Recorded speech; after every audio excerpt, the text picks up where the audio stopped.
What's up, fish and fanatics? So as promised, I'm bringing you an update on the 20-gallon breeder, shrimp breeder tank. And right off the bat, I want to show you, zoom in here, focus, bam, berried female, super berried.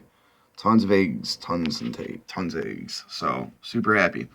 Last count, we have 4 that are now berried. There's 2 that have yellow eggs, 2 that have blue eggs. It should not impact anything in terms of the quality of the shrimp or the color of them, but we shall see. Normally, it's just a variety. It's a variation that does happen. And I just turned a light on in here a short while ago, and as you can see, there's a couple of them out still. There's 2 there. There's another one. Obviously, the berried one is in that corner there, but there's another one that's in Java moss right there.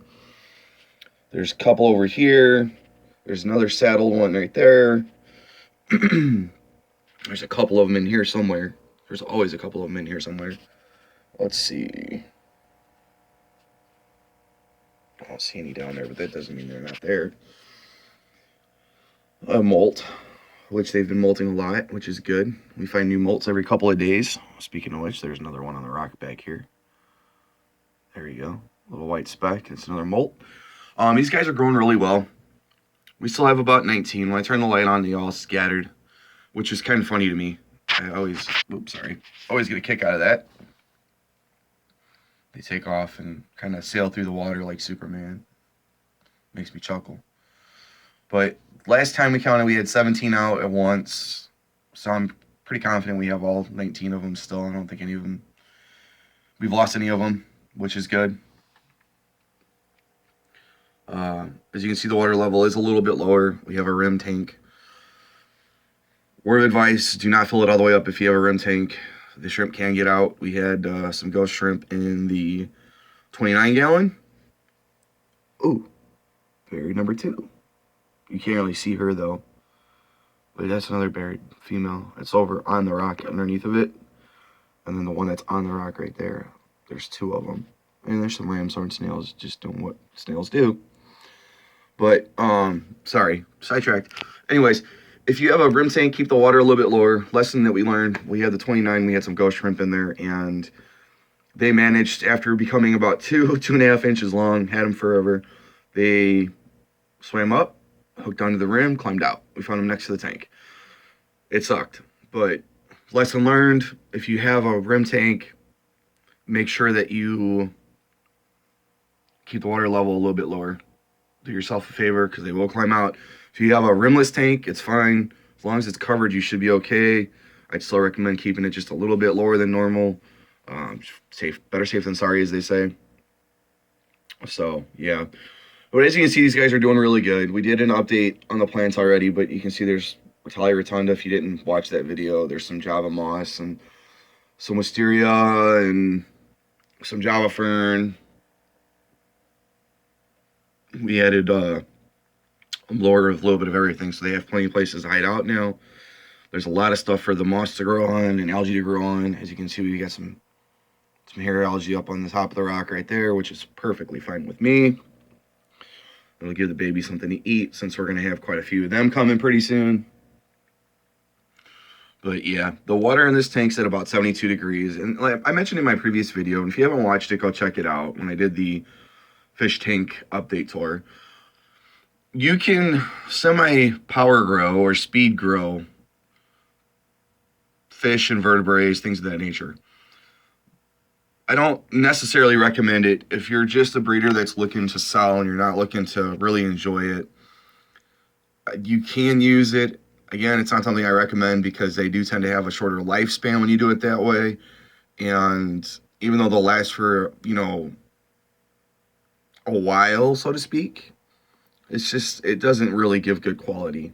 And I'm all about quality. I like having long-lasting fish or shrimp or whatever you may have. So the tank is set at about 72. That way it's not too high, it's not too low. They're growing pretty well. We're finding molts in there every couple of days. You've seen 2 already. And there was, I think, 2 in there yesterday as well. But if you turn the temperature of the water up, essentially what you do is you boost their metabolism, which means that they eat more, they digest more, they get the nutrients from it faster, and it allows them to grow faster. On the flip side, if you have the water colder, it'll slow their metabolism down. They won't eat as much. They'll grow much, much slower. So a pretty healthy balance is right in the middle normally of where they're at. And that's just for pure enjoyment out of them, viewing and kind of getting to see them grow.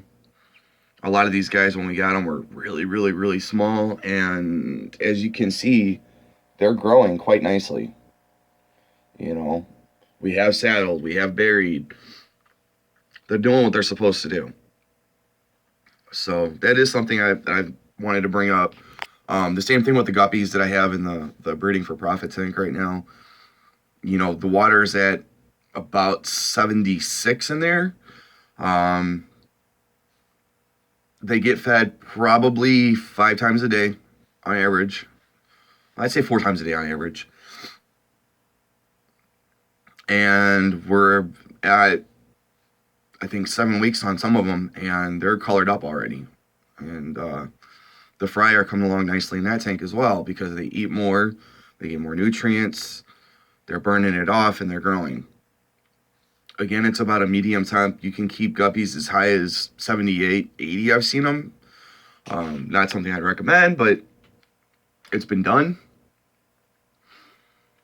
But the temperature does take effect, as it does play a role into how fast they grow and how well they can survive. So keep that in mind if you're going to set up something like this. Ooh, look at that guy.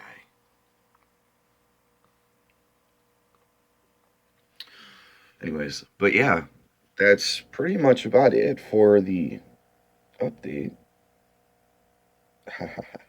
Kicking back in the barrels. I love it. That's pretty much it for the update. I'm like a kid in a candy store every time I come in there. It's just something I love watching. Yeah. It's entertaining to me to see how they all kind of scatter and the different personalities and stuff. It's something I really enjoy. And I wasn't really that big into shrimp before, and Jess started pushing that we get some, and we did, as you can see, and now they're an absolute blast to watch. I have as much fun watching these guys as I do the angels and as I do the guppies, so, and it's cool to see where you can find them. It's like playing, now I'm going to age myself a little bit here, but it's like having one of the highlights books, and you're trying to find all the items hidden in the picture. It's like, okay, where's all the shrimp at? I'm digging around. But yeah, it's just a nice hide and seek game, and I like that aspect of it. I really do. But that's really about it. I mean, you guys can see they're doing extremely well in here. We haven't lost any. We're at about 19. There's 4 berried now. 2 with yellow eggs, 2 with blue eggs. Tank's doing extremely well. I don't believe we've done a water change on it at all since we've got them. Tested the water in it. Water's perfectly fine. There's no point in doing a water change if the water's good. It means something's working correctly. It's working the way it's supposed to. Don't change it. If it ain't broke, don't fix it, as they say. And it's not broke. You know, the water's still clean and clear. We have a little bit of algae buildup on stuff, which is perfectly fine. Between the shrimp and the snails, which, as you can see, there's ram's horns in here, and that was mentioned in the previous video as well. But to give you an idea, we've got about 5 good-sized ram's horns in here. I believe there's one back in that rock over there too. So they help clean up all of the mess that it's left behind from the shrimp. There's one. And there's one. Boom, boom, boom, boom. They clean up the mess that's left behind from the snails, and they do pick at the food as well.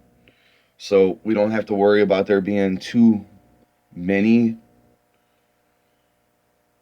spikes in ammonia from the food being left and kind of deteriorating and breaking down, because they take care of it just as well as the shrimp do.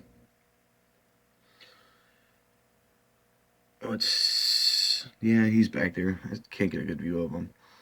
So they help out and keep a balance in here as well. Plus, they'll eat up all the algae in due time, and then they'll reproduce, and we'll have more in here, and it's just a really good balance.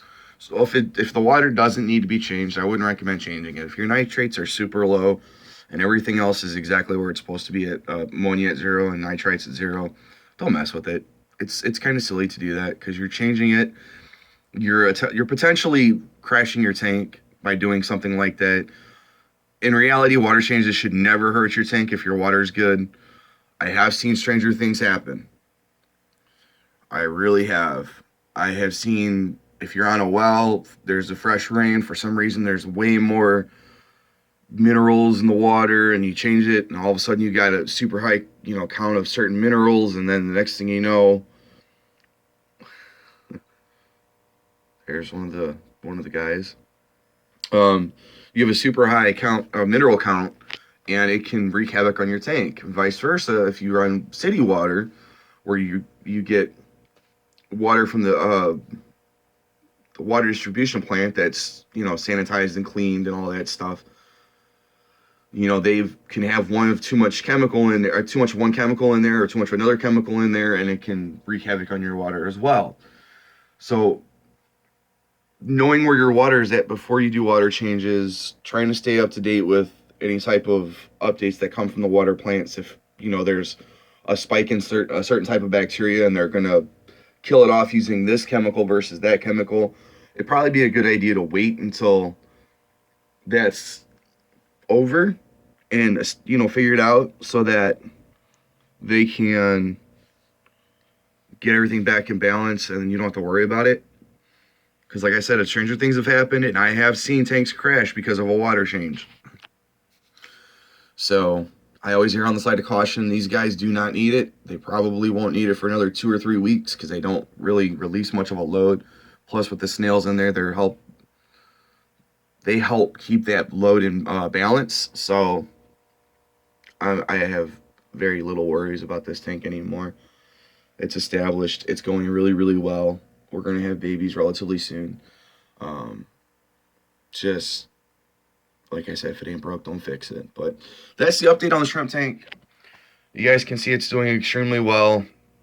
If you guys have any questions, comments, concerns, please, as always, drop them down below. If you haven't already, please like and subscribe. I love that view.